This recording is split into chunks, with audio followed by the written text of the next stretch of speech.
नमस्कार दोस्तों, स्वागत है आप लोगों का आपके अपने YouTube चैनल हिंदी साहित्य वाला पे। और जैसा कि आप लोगों के साथ हिंदी साहित्य में जो UGC नेट JRF का विषय है हिंदी साहित्य, तो इसी में हम लोग प्रैक्टिस सेट लगा रहे थे कंटिन्यू पिछली कुछ कक्षाओं से। तो आज हम लोग हिंदी भाषा और उसका विकास जो हम लोग का हिंदी साहित्य में UGC नेट ने निर्धारित किया है यूनिट, तो उसमें से हम लोग आज सब क्या करेंगे, फर्स्ट यूनिट से continue question paper practice solve करेंगे। ठीक है, इससे पहले हम लोगों ने जो कहानी वाला यूनिट है तो उस यूनिट को पूरा समाप्त कर चुके हैं। उससे हम लोग 5-6 प्रैक्टिस सेट लगाए थे और विगत वर्षों के प्रश्न भी देखे थे। बीच में एक आध क्लास हम लोगों ने हिंदी साहित्य से शुरू किया था, लेकिन अब हम लोगों ने सोचा है ऐसा कि अब हम लोग फर्स्ट यूनिट से शुरू करेंगे और फिर लास्ट यूनिट तक अब ये पेपर को ध्यान में रखते हुए दिसंबर वाले को, और इतने दिनों में हम लोग अब कंटिन्यू प्रैक्टिस सेट करेंगे। ठीक है, तो आप लोगों को पर डे 1 या 2 प्रैक्टिस सेट मिलती रहेगी प्रत्येक यूनिट से। ठीक है, तो आज से हम लोग unit wise question paper solve करेंगे। तो आज हम लोग का हिंदी भाषा और उसका विकास, इससे पहला प्रैक्टिस है, बाकी ऐसे तो काफ़ी प्रैक्टिस हम लोग पीछे कर चुके हैं। तो चलिए शुरुआत करते हैं आज की क्लास हम लोग हिंदी भाषा और उसका विकास से। और इससे भी आप लोग को 3-4-5 ऐसे मिलेगा, और उसके बाद विगत वर्षों के प्रश्न भी जो UGC नेट से आते हैं उसको हम लोग करेंगे। तो चलिए आज से हम लोग अब शुरू करते हैं। जो हमारे दोस्त नए जुड़े हैं, हमारी वीडियो देख रहे हैं, या हम लोग हमारी वीडियो कंटिन्यू पिछले जो डाले हैं उसको देखते आ रहे हैं, या हमसे जुड़े हैं वीडियो के थ्रू, तो दोस्तों आपको एक बार हमारी तरफ से बहुत बहुत धन्यवाद। और चलिए अब शुरुआत करते हैं आज की क्लास। आज की क्लास में हिंदी भाषा और विकास में जो सबसे पहला क्वेश्चन है, आप लोग स्क्रीन पर देख सकते हैं, जो आप लोग यहाँ पे दिखाई दे रहा होगा कि सदनीति व्याकरण के रचनाकार थे। तो सदनीति व्याकरण के रचनाकार कौन है? तो अगवंश। तो आपका जो यहाँ पे ऑप्शन है तो अगवंश ऑप्शन नंबर सी है। ठीक है, तो आपका ऑप्शन नंबर यहाँ पे सी सही हो जाएगा। बाकी मुगलान, कच्चान और अश्वघोष ये नहीं है। ठीक है, नेक्स्ट क्वेश्चन हम लोग देखेंगे, क्वेश्चन नंबर 2 कि कच्चा व्याकरण किस भाषा में लिखा गया है? कच्चान व्याकरण है ये दोस्तों, तो ये लिखा गया था आपका पाली में। तो आपका ऑप्शन नंबर यहाँ पे भी सी हो जाएगा। पाली भाषा में कच्चान व्याकरण लिखा गया था। बाकी संस्कृत, प्राकृत, खड़ी बोली ये है।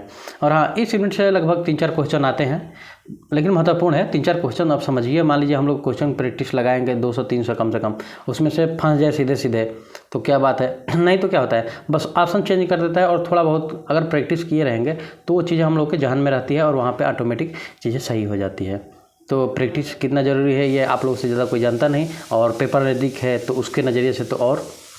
चलिए नेक्स्ट क्वेश्चन देखते हैं। नेक्स्ट क्वेश्चन है कि प्राकृत भाषा को अर्धमागधी, चुलिका, पैशाची और अभ्रंश इन 3 भागों में वर्गीकृत किया है।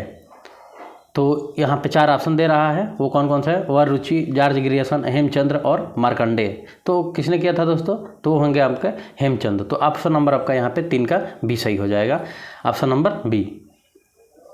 नेक्स्ट क्वेश्चन है, नेक्स्ट क्वेश्चन आप लोग को स्क्रीन पे दिखाई दे रहा है, क्वेश्चन नंबर 4 कि निम्न में किस भाषा का संबंध मगध के मध्यवर्ती देश से था? ठीक, नीचे 4 ऑप्शन दे रहे हैं, प्राकृत, अर्धमागधी, शोरसैनी प्राकृत और मागधी प्राकृत। तो जो आपका ऑप्शन यहाँ पे सही होगा वो होगा अर्धमागधी प्राकृत। तो ऑप्शन नंबर आपका सी सही हो जाएगा। ठीक है, तो क्वेश्चन नंबर 4 का option number C. Next question है ऐसे ही कि मार्कंडेय ने मागधी की उत्पत्ति किससे बताई है? तो मार्कंडेय ने दोस्तों किससे बताई है? तो आगे 4 ऑप्शन दे रहा है, शोरसैनी प्राकृत, महाराष्ट्रीय प्राकृत, अर्धमागधी प्राकृत और अभ्रंश अवहट। तो किससे बताया है? तो यहाँ पे दोस्तों अर्धमागधी प्राकृत से बताया है। तो यहाँ पे यहाँ पे दोस्तों उन्होंने शोरसैनी प्राकृत से बताया है। तो 5 का ऑप्शन नंबर ए सही हो जाएगा, शोरसैनी प्राकृत। ठीक है, चलिए अब हम लोग आगे बढ़ते हैं। अगला क्वेश्चन है कि जैन धर्म के उपदेशों के संकलन को आगम कहा जाता है, इन उपदेशों की भाषा थी। आगे 4 ऑप्शन दे रहा है, शोरसैनी प्राकृत, अर्धमागधी प्राकृत, और फिर दे रहा है इसमें मागधी प्राकृत और पाली। तो 4 दे रहा है। ठीक है, ए, बी, सी। तो यहाँ पे जो आपका ऑप्शन सही होगा वो होगा ऑप्शन नंबर यहाँ पे सी, अर्धमागधी प्राकृत। ठीक है, चलिए हम लोग नेक्स्ट क्वेश्चन की तरफ बढ़ते हैं, क्वेश्चन नंबर 7। क्वेश्चन नंबर 7 क्या कह रहा है, आप लोग देख रहे होंगे कि र के स्थान पे ल का उच्चारण किस प्रकृति में देखने को मिलता है? 4 ऑप्शन दे रहा है, शोरसैनी प्राकृत, अर्धमागधी प्राकृत, मागधी प्राकृत और प्रथम प्राकृत। तो जो दोस्त हमारे प्रकृति और ये पढ़े होंगे तो वो तो बहुत आसानी से कर रहे होंगे, नहीं भी अगर पढ़े होंगे तो दोस्तों हम लोग उसको क्या करेंगे कि यहाँ पे अच्छे से पढ़ते चलेंगे। तो जैसे किरा के स्थान पर ल का उच्चारण किस प्रकृति में देखने को मिलता है, तो ये मागधी प्रकृति में देखने को मिलता है। तो देख लीजिए आपका कौन सा यहाँ पे ऑप्शन मागधी है, तो वो है आपका ऑप्शन नंबर सी। तो ऑप्शन नंबर सी सही है। देखिए चूँकि ज़्यादातर ऑप्शन सी सही हो रहा है, लेकिन ऐसा नहीं है कि ऑप्शन सी ही सही होगा। यहाँ पे कोई भी ऑप्शन हो सकता है, वहाँ तो अब यूजीसी कैसा बना रहा है पेपर, इस पर डिपेंड करता है। चलिए नेक्स्ट क्वेश्चन की तरफ बढ़ते हैं। नेक्स्ट क्वेश्चन क्या है? नेक्स्ट क्वेश्चन है कि निम्न में कौन सी आधुनिक भाषा अर्धमागधी अपभ्रंश की है। ठीक है, निम्न में से कौन सी आधुनिक भाषा अर्धमागधी अपभ्रंश की है? 4 ऑप्शन दे रहा है, पश्चिमी हिंदी, लहंदा, मराठी और पूर्वी हिंदी। तो जो आपका होगा यहाँ पे वो हो जाएगा उसमें ऑप्शन आपका ऑप्शन नंबर डी, पूर्वी हिंदी। ठीक है, तो पूर्वी हिंदी आधुनिक भाषा अर्धमागधी अपभ्रंश को है। ठीक है, चलिए अब हम लोग आगे बढ़ते हैं क्वेश्चन नंबर 9। और क्वेश्चन नंबर 9 क्या कह रहा है देख लीजिए, थोड़ा सा जूम आउट कर दे रहे हैं। अब देखिए आप लोग को ध्यान से दिखाई दे रहा होगा। अपभ्रंश के महान कवि शंभु है, जिन्होंने, और आगे 4 ऑप्शन दे रहा है, 10वीं शताब्दी में भविष्यत कथा की रचना की, कहा की, और फिर आगे है पवन चरयू रिठड़े में चरयू की रचना की, महापुराण की रचना की, और करकू चरयू की रचना की। तो ये रहा दोस्तों 4 ऑप्शन। तो अपभ्रंश के महाकवि शंभु ने किसकी रचना की? तो उन्होंने पैनचरयू, रिठड़ेमी चरयू और की रचना की। तो ऑप्शन नंबर यहाँ पे बी सही हो जाएगा। नेक्स्ट क्वेश्चन है कि कौन सी भारतीय आर्य भाषा पश्चिमी गौड़ियन की भाषा नहीं है? तो यहाँ पे 4 ऑप्शन दे रहा है, राजस्थानी, सिंधी, पंजाबी और गढ़वाली। तो जो भाषा नहीं है वो है यहाँ पे गढ़वाली। तो गढ़वाली आर्य भाषा पश्चिमी गौड़ियन की भाषा नहीं है। ठीक है, तो यहाँ पे ऑप्शन नंबर डी सही होगा। नेक्स्ट क्वेश्चन है कि हिंदी भारत के बहुसंख्यक लोगों की भाषा होने के पश्चात भी इसका क्षेत्र संपूर्ण भारत नहीं है, क्योंकि आगे 4 ऑप्शन दे रहा है, क्योंकि केवल उत्तरी पश्चिमी देश क्षेत्र को हिंदी प्रदेश कहा जाता है। अगला है राजनीति स्वार्थ हितों के कारण इसे कुछ ही राज्यों में मान्यता प्राप्त है।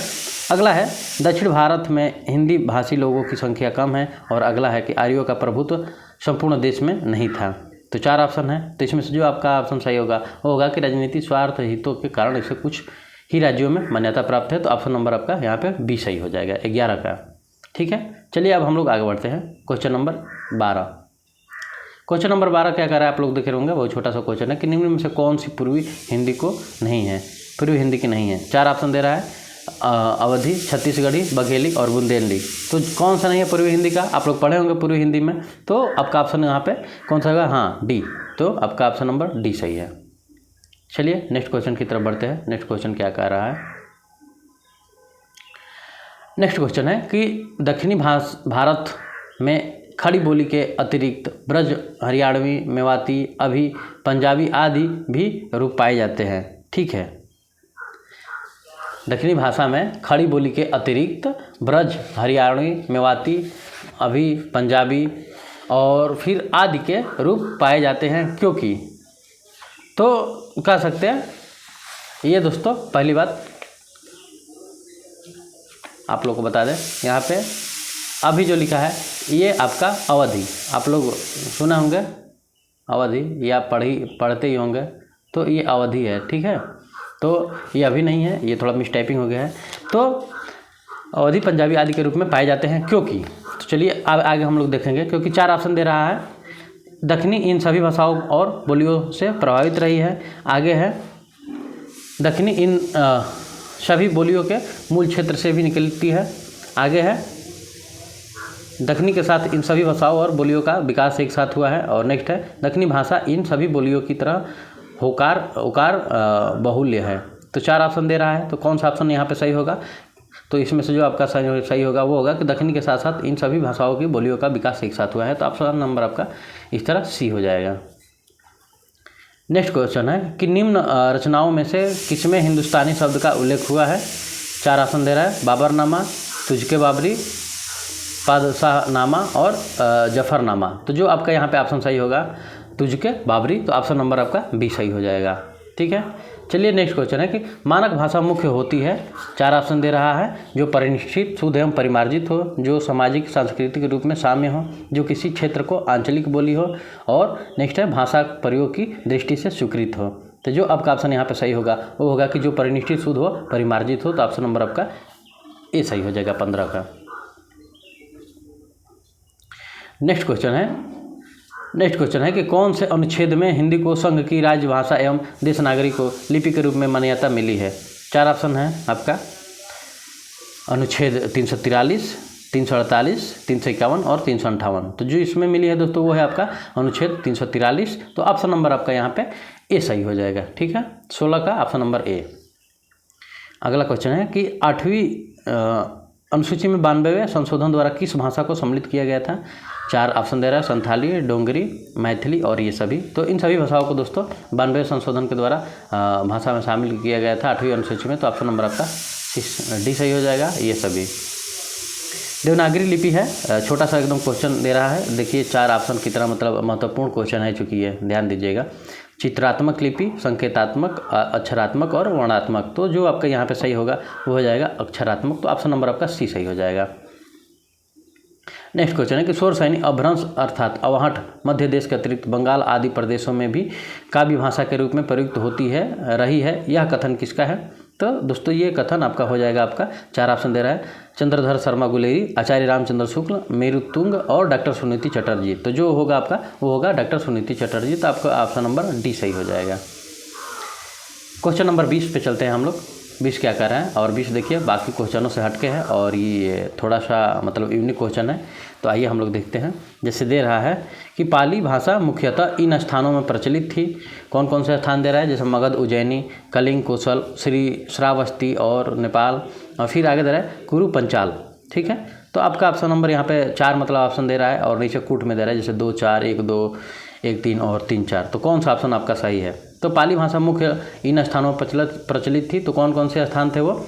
जैसे मगध, उज्जैन थे और कलिंग, कोस थे। तो इस तरह से आपका जो ऑप्शन सही होगा वो ऑप्शन नंबर आपका बी सही हो जाएगा।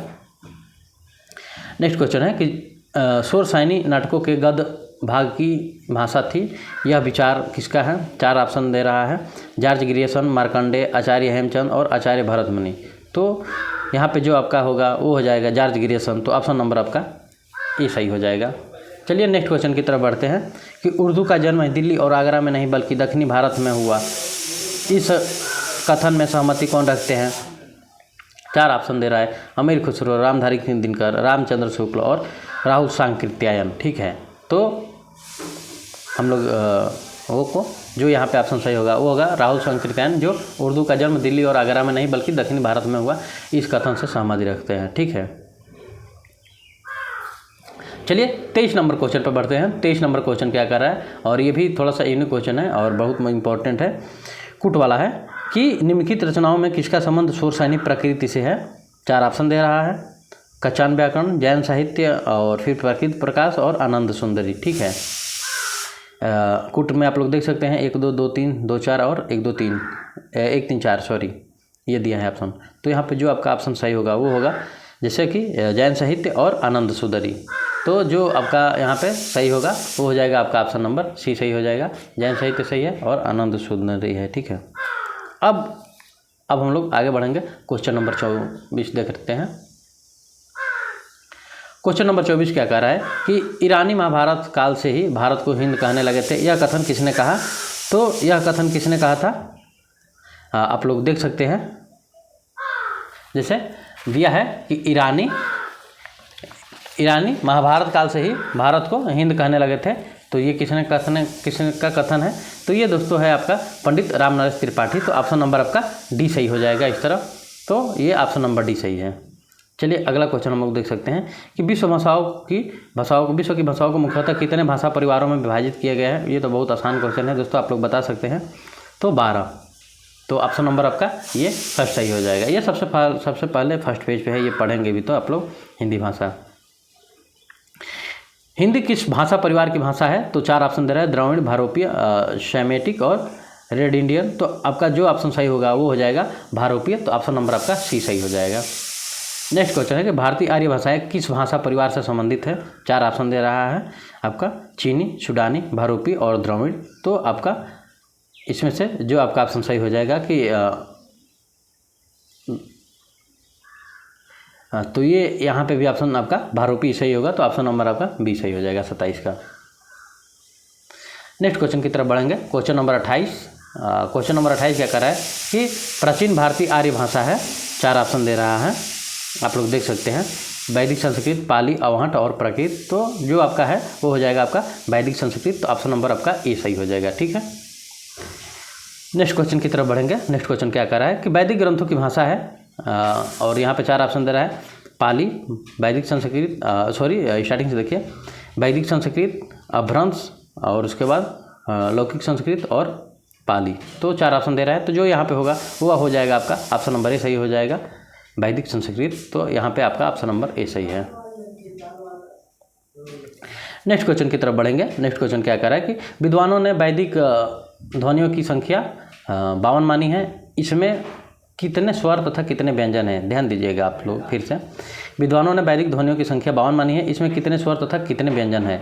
तो जैसा कि आप लोग जानते हैं कि 13 स्वर हैं और 39 व्यंजन हैं। तो आपका ऑप्शन नंबर इस तरह बी सही हो जाएगा। अब यहाँ पे सीधे सीधे है तो उस पर डिस्कशन करने की कोई ज़रूरत है नहीं। चलिए नेक्स्ट क्वेश्चन की तरफ अगर हम लोग बढ़ते हैं, क्वेश्चन नंबर 31। तो 31 नंबर क्या कह रहा है कि लौकिक संस्कृत से संबंधित निम्न में से कौन सा कथन असत्य है। ध्यान दीजिएगा, बार बार हम आप लोगों से कहते हैं कि आप लोगों को यहाँ पे ध्यान देना है कि कथन असत्य पूछा है कि सत्य पूछा है। क्वेश्चन पूछ क्या रहा है, सत्य है असत्य है। नहीं तो हम लोग कोई क्वेश्चन पढ़ते हैं फिर दिमाग में नहीं बैठाते हैं कि क्या सत्य असत्य पूछ रहा है, और सत्य असत्य पूछेगा सत्य मार के सही आ जाते हैं, सत्य पूछेगा सत्य मार के सही आ जाते हैं, और फिर बाद में रूम पे आकर अफसोस होता है कि अरे ये तो गलत कर रहा है। तो चलिए हम लोग देख सकते हैं इसका ऑप्शन। जैसे पहला है कि लौकिक संस्कृत में केवल 48 वर्ण शेष रह गए हैं, और आगे है कि लौकिक संस्कृत की ध्वनियों में जिह्वा मूल्य तथा उपध्मानी लुप्त नहीं हुए, और आगे है रामायण महाभारत अष्टाध्यायी पुराण आदि ग्रंथों की रचना लौकिक संस्कृत में हुई। और नेक्स्ट है कि लौकिक संस्कृत में वैदिक संस्कृत की अपेक्षा क्रिया रूपों को धातु रूपों में अधिक विशेष अंतर आ गया। ठीक है, तो 4 ऑप्शन दे रहा है। तो कौन सा ऑप्शन यहाँ पे सही होगा कि लौकिक संस्कृत में संबंधित निम्न में से कौन सा कथन असत्य है। तो वो कथन ये है कि आपका कि लौकिक संस्कृत ध्वनियों में जिह्वा मूल्य उपध्मानीय लुप्त नहीं हुए। तो ऑप्शन नंबर आपका बी सही हो जाएगा। नेक्स्ट क्वेश्चन की तरफ हम लोग बढ़ेंगे कि मध्यकालीन भारतीय आर्य भाषा का कालक्रम है। 4 ऑप्शन दे रहा है, 1500 ईस्वी से 500 ईस्वी पूर्व, 500 ईस्वी से 1000 और 1000 से 500 और फिर 500 से अब तक। तो जो होगा आपका ऑप्शन सही, तो ऑप्शन नंबर आपका बी सही हो जाएगा, 500 ईस्वी पूर्व से 1000 ईस्वी पूर्व। ठीक है, नेक्स्ट क्वेश्चन की तरफ हम लोग जैसे बढ़ेंगे तो अगला है कि अपभ्रंश प्रकृति भाषा कहा जाता है। फिर से देखिए कि प्रथम प्रकृति भाषा कहा जाता है। 4 ऑप्शन दे रहा है, अपभ्रंश, पाली, संस्कृत और अवहट। तो जो आपका ऑप्शन यहाँ पे सही होगा ऑप्शन नंबर सी सही हो जाएगा, पाली। नेक्स्ट देख सकते हैं क्वेश्चन कि त्रिपिटक ग्रंथों की रचना किस भाषा में हुई थी। 4 ऑप्शन दे रहा है, संस्कृत, अपभ्रंश, प्राकृत और पाली। तो आपका जो ऑप्शन सही होगा वो ऑप्शन नंबर आपका डी ये सही हो जाएगा, पाली में। ठीक है, तो 34 का ऑप्शन नंबर डी सही होगा। नेक्स्ट क्वेश्चन की तरफ बढ़ते हैं तो हम लोग देखेंगे क्वेश्चन नंबर 35। यहाँ पे क्या कह रहा है कि निम्न में पाली भाषा की लिखी रचना है। 4 आपके पास ऑप्शन है, महाभारत, जैन ग्रंथ आगम और कर्पूर मंजरी और मिलिंद पन्हो। ठीक है, तो 4 ऑप्शन है ये। तो इनमें से पाली भाषा में लिखी रचना है तो वो है मिलिंद पन्हो। तो ऑप्शन नंबर आपका यहाँ पे डी सही हो जाएगा। ठीक है, चलिए नेक्स्ट क्वेश्चन की तरफ हम लोग इसी क्रम में आगे बढ़ते हैं। देखते हैं क्वेश्चन नंबर क्या है। अगला क्वेश्चन है आप लोगों के सामने कि निम्न में कौन सी बोली हिंदी की नहीं है। ठीक है, ध्यान दीजिएगा कि निम्न में से कौन सी बोली हिंदी की नहीं है। 4 आपके पास ऑप्शन है, कनौजी, अवधी, ब्रजभाषा और कौरवी। तो जो आपका हिंदी की बोली नहीं है वो है अवधी। निम्न में से कौन सी बोली हिंदी की नहीं है, तो वो अवधी नहीं है। ठीक है, तो ऑप्शन नंबर आपका सी सही हो जाएगा। यहाँ पे अवधी हिंदी की बोली नहीं है, तो 36 नंबर का सी। अगला क्वेश्चन है कि बेटा गाड़ी जैसे द्वित व्यंजनों का प्रयोग किस बोली की प्रमुख विशेषता है। तो 4 ऑप्शन आपके पास है, पूर्वी हिंदी की बघेली, पश्चिमी हिंदी की खड़ी बोली, पश्चिमी हिंदी की ब्रजभाषा और पूर्वी हिंदी की अवधी। तो आपका ऑप्शन या नंबर यहाँ पे जो होगा वो बी सही हो जाएगा कि पश्चिमी हिंदी की खड़ी बोली। तो ऑप्शन नंबर आपका बी सही हो जाएगा। चलिए नेक्स्ट क्वेश्चन की तरफ हम लोग बढ़ते हैं। निम्नलिखित में से किस बोली को जॉर्ज ग्रियर्सन ने बांगरू नाम दिया था। 4 ऑप्शन दे रहा है, कौरव, अवधी, छत्तीसगढ़ी और हरियाणवी। तो ऑप्शन नंबर यहाँ पे डी सही हो जाएगा, हरियाणवी। ठीक है, चलिए अब हम लोग आगे बढ़ेंगे और आगे देखेंगे इसी में कि बुंदेलखंड क्षेत्र में बुंदेली बोली जाती है। यह बोली उत्तर प्रदेश में कहाँ बोली जाती है। तो 4 ऑप्शन दे रहा है आपके पास, कानपुर, हरदोई, मिर्ज़ापुर, बांदा, लखनऊ और फिर बहराइच, और नेक्स्ट जो ऑप्शन है डी नंबर झांसी और उरई। तो आपका ऑप्शन नंबर जो होगा झांसी और उरई है दोस्तों, जहाँ पे बुंदेलखंड क्षेत्र में बुंदेली बोली जाती है, और यह उत्तर प्रदेश में कहाँ बोली जाती है, तो यह झांसी और उरई में बोली जाती है। ठीक है, तो आपका ऑप्शन नंबर यहाँ पे डी सही हो जाएगा। नेक्स्ट क्वेश्चन की तरफ बढ़ते हैं और क्वेश्चन नंबर 40 देखते हैं। चलिए 40 नंबर क्वेश्चन क्या कह रहा है कि निम्न में कनौजी का क्षेत्र है, 4 ऑप्शन दे रहा है, फर्रुखाबाद, हरदोई, भागलपुर, पटना, मथुरा, वाराणसी, सुल्तानपुर और गाजीपुर। तो यहाँ पे 4 ऑप्शन है, तो जो आपका ऑप्शन सही होगा वो हो जाएगा ऑप्शन नंबर यहाँ पे ए सही हो जाएगा कि फर्रुखाबाद और हरदोई ये जहाँ है, जहाँ कनौजी का क्षेत्र है। ठीक है, तो आपका ऑप्शन नंबर यहाँ पे ए सही हो जाएगा। ठीक, नेक्स्ट क्वेश्चन की तरफ बढ़ते हैं। निम्न में राजस्थानी हिंदी की बोली है, 4 ऑप्शन दे रहा है, मारवाड़ी, ढूंढाड़ी, मेवाती और ये सभी। तो ये सभी बोलियाँ दोस्तों आपका राजस्थान का है, तो ऑप्शन नंबर यहाँ पे डी सही हो जाएगा। जब हम लोग हिंदी बोली और उप बोली जब पढ़ेंगे तो वहाँ पे हम लोग देख सकते हैं ये सारी चीज़ें मिलती है। ठीक है, आप लोग पढ़े भी होंगे, तो ये सारी चीज़ें वहाँ पे मिलती हैं। तो किस बोली में कौन सी बोली है, ये सारी चीज़ें मिलती हैं। चलिए हम लोग आगे बढ़ते हैं। क्वेश्चन नंबर 42 क्या कर रहा है कि चरणदास की शिष्या दयाबाई व सहजोबाई राजस्थानी हिंदी किस बोली की रचना थी। तो आपका ऑप्शन नंबर यहाँ पे 4 दे रहा है, मेवाती, ढूंढाड़ी, मालवी और मारवाड़ी। तो जो आपका ऑप्शन सही होगा वो हो जाएगा आपका 42 का ऑप्शन नंबर ए सही हो जाएगा, मेवाती। क्वेश्चन नंबर 43 क्या कह रहा है कि बिहारी हिंदी की कौन सी बोली बिहार से अधिक उत्तर प्रदेश राज्य में बोली जाती है। तो वो कौन सी है, तो वो आपका भोजपुरी है दोस्तों, और भोजपुरी ज़्यादातर तो यूपी में पूर्वांचल में अधिकतर बोली जाती है। तो आपका ऑप्शन नंबर यहाँ पे सी सही हो जाएगा। और केवल यूपी में ही और बिहार में नहीं दोस्तों, ये धीरे धीरे कई देशों में भी बोली जाती है, अपने देश के अलावा भी। तो आप लोग जानते ही होंगे ये चीज़ें कि अब ये सीमित केवल क्षेत्र की और किसी राज्य की भाषा ना रह के ये अब विश्व स्तरीय भाषा हो गई है, जो कि अनेक देशों में भी बोली जा रही है। ठीक है, अब इसके साथ साथ हम लोग आगे बढ़ेंगे नेक्स्ट क्वेश्चन की तरफ, और देख सकते हैं ये थोड़ा सा यूनिक क्वेश्चन है, जैसो कि यूजीसी तो ट्रेंड ही बना दिया है ऐसा क्वेश्चन पूछने का, अनुक्रम वाला। तो अब हम भी लोग उसी में थोड़ा सा खुद को डेवलप करेंगे, जैसे पुराने क्वेश्चन के साथ साथ हम लोग नए क्वेश्चन का जो नज़रिया है उस पर प्रैक्टिस करेंगे, क्योंकि ऐसा तो है नहीं कि मान लीजिए कौन सा किस तरह का क्वेश्चन पूछते। तो चलिए इसमें हम लोग देखेंगे कि निम्न में से कौन से क्षेत्र मैथिली बोली के हैं। 4 ऑप्शन दे रहा है, सिवान, सारण, गोपालगंज, झारखंड, छत्तीसगढ़, पूर्णिया, दरभंगा, शिवहर, पूर्णिया और वाराणसी, बस्ती और गोंडा। ठीक है, तो यहाँ पे आपके पास 4 ऑप्शन है, और चारों ऑप्शन में 3-3 दिया है नाम, और सबको आगे पीछे करके फिर 4 ऑप्शन बनाया है। ठीक है, तो देख सकते हैं जैसा कि, तो इसमें जो आपका ऑप्शन सही होगा कि निम्न में से कौन से क्षेत्र मैथिली बोली के हैं, तो वो दरभंगा, शिवहर और पूर्णिया है। तो ऑप्शन नंबर आपका सी सही हो जाएगा। क्वेश्चन नंबर हम लोग 45 पे बढ़ेंगे, तो देखते हैं यहाँ पे क्या है क्वेश्चन कि पहाड़ी हिंदी का विकास हुआ, और वो कहाँ हुआ है। तो 4 ऑप्शन दे रहा है, सोरसैनी प्रकृति से, अर्धमागधी से, मागधी प्रकृति से और खस प्रकृति से। तो आपका ऑप्शन नंबर वहाँ पे डी सही हो जाएगा। ठीक है, चलिए हम लोग आगे बढ़ेंगे। निम्नलिखित में से किन भाषाओं को मध्यकाल में साहित्यिक भाषाओं का दर्जा प्राप्त था। 4 ऑप्शन आपका दे रहा है, और वो है खड़ी बोली, फारसी, ब्रजभाषा, अवधी, सॉरी यहाँ पे देखिए टाइपिंग में मिस हो गया है, तो ये अवधी रहेगा, अवधी नहीं, संस्कृत, उर्दू और अवधी दक्षिण। तो ऑप्शन नंबर यहाँ पे जो आपका होगा वो हो जाएगा ब्रजभाषा और अवधी। तो ऑप्शन नंबर आपका डी सही हो जाएगा। चलिए नेक्स्ट क्वेश्चन की तरफ बढ़ेंगे, और नेक्स्ट क्वेश्चन क्या है उसको हम लोग देखते हैं। तो देख सकते हैं जैसा कि दक्षिणी भाषा मूलतः थी, 4 ऑप्शन आगे दे रहा है, ये श्री नहीं है, ये थी। तो यहाँ पे कि दक्षिणी भाषा मूलतः थी, तो 4 ऑप्शन हैं दे रहा है। हिंदी का प्रारंभिक रूप, उर्दू 18वीं सदी की, और फिर 14वीं से 15वीं सदी की खड़ी बोली और उपरोक्त सभी। तो जो आपका यहाँ पे ऑप्शन सही होगा वो हो जाएगा कि 14वीं से 15वीं सदी की खड़ी बोली। तो दक्षिणी भाषा 14वीं से 15वीं सदी की खड़ी बोली थी। ठीक है, तो ऑप्शन नंबर यहाँ पे 47 का सी हो जाएगा।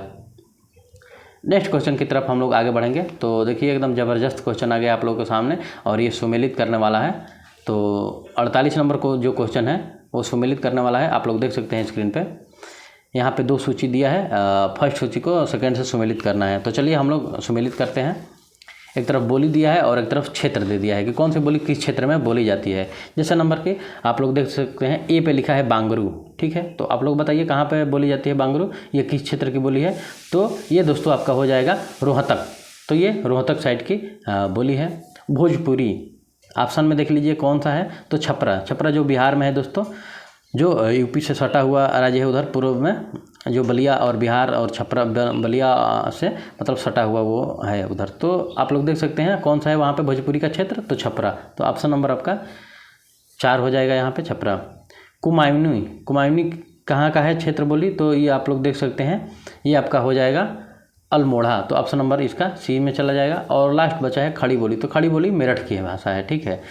तो अब जैसा कि हम लोग मिलान किए, जैसे बांगरू है रोहतक की, तो हम लोग यहाँ पे कूट में देखेंगे कि सबसे पहले 5 किस्में हैं, तो एक ही ऑप्शन आपके पास है जिसमें 5 है, ऑप्शन नंबर डी। तो हम लोग को फिर आगे सोचने की ज़रूरत नहीं है, यहाँ पे टिक लगाइए और समय बचाइए, आगे निकलिए। अगर दूसरे में कहीं 5 होता तो फिर हम लोग सेकंड ऑप्शन खोजते कि सेकंड वाले पे कौन सही होगा, ठीक है। तो अगर 100% आपको सही है कि बांगरू का रोहतक हुई होगा, तो फिर वहाँ पे अपना दिमाग और खर्च करने की ज़रूरत नहीं है। कुछ एक्स्ट्रा होता है कि कुछ लोग, कुछ बच्चे होते हैं जो सोचते हैं अरे नहीं हम तो पूरा मिला के जाएंगे, क्या मतलब है, नंबर आपको उतना ही मिलने वाला है, आपका टाइम नुकसान होगा। तो ठीक है, आगे हम लोग अब बढ़ते हैं। जैसा कि अब हम लोग फिर, और देखिए ये नेक्स्ट क्वेश्चन जो आप लोगों के सामने है, ये भी काफ़ी आप कह सकते हैं हद तक यूजीसी के समान है, क्योंकि क्वेश्चन का नज़रिया भी सेम है। जैसा कि देख रहे हैं क्वेश्चन के अंदर कि निम्न में मागधी से संबंधित कौन से कथन सही है। 4 ऑप्शन दे रहा है। मागधी प्राचीन काल में दक्षिण बिहार जैसे मगध में प्रचलित थी। 24वें तीर्थकर महावीर स्वामी ने अपने धर्मोपदेश मागधी में ही दिए थे। नेक्स्ट जो आपका ऑप्शन दे रहा है कि अश्वघोष के नाटकों में मागधी का प्राचीनतम रूप मिलता है। और नेक्स्ट जो आपका ऑप्शन है कि र के स्थान पर ल तथा श, मतलब तीनों दिया है, स, श और श, मतलब तलाबी स, मूर्धन्य स और दंत्य स, ठीक है। तो तालाब ये होता है दोस्तों, जैसे जो तालू से सट के, मतलब जो जैसे श बोलते हैं, श जो तालू में सट रहा है जीव हुआ, तो वो तालाब हो जाता है। मूर्धन्य जो मूर्धा से आवाज़ निकलती है, जैसे श। और फिर जो लास्ट होता है दंत्य स, तो जो दांत में सट के, जैसे जीभ जब दांत में सटी है थ, तो वो एक अलग तरीके का आवाज़ निकलता है। स में, तीनों स में बहुत अंतर है, ध्यान दीजिएगा आप लोग। के स्थान पर दिया है, जैसे स्टार्टिंग में मूर्धन्य स का उच्चारण मागधी प्रकृति की विशेषता है, ठीक है। तो आइए अब हम लोग कूट देख लेते हैं। 4 कूट दिया है, जैसे 1 2 3, फिर 1 3 4, फिर 1 4 और 2 3। तो देखिए क्वेश्चन क्या पूछ रहा था कि मागधी में संबंधित कौन से कथन सही है, हम लोग को सही करना है। तो जैसे पहला ऑप्शन जो था कि मागधी प्राचीन काल में दक्षिण बिहार में प्रचलित थी, तो ये ऑप्शन आपका सही है। तो यहाँ पे एक तो ऑप्शन सही हो गया।